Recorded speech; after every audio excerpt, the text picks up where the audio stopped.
கடந்த செப்டம்பர் 21ஆம் தேதி ராஜா புரம்பன் ஜைனாப் மருத்துவமனையின் குழந்தைகள் வார்டிலிருந்து முறையான ஒப்புதல் இன்றி எடுத்துச் செல்லப்பட்ட பச்சிளம் குழந்தை அதன் தாயாரிடம் பாதுகாப்பாக இருப்பது கண்டறியப்பட்டது.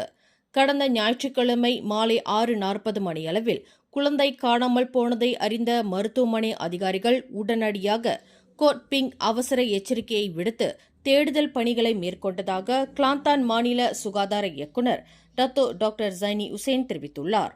மருத்துவமனையின் சிசிடிவி காட்சிகளை சோதனையிட்ட போது தம்பதி ஒருவர் அக்குழந்தையை எடுத்துச் செல்வது பதிவாகியிருந்தது.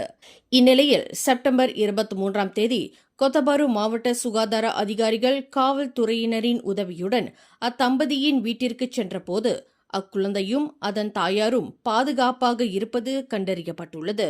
மேலும் செய்திகளை தெரிந்து கொள்ள கீழே இருக்கும் பெல் பட்டனை அழுத்துங்கள். உங்கள் மகிழ்ச்சியை வெளிப்படுத்த லைக் மற்றும் ஷேர் செய்யுங்கள்.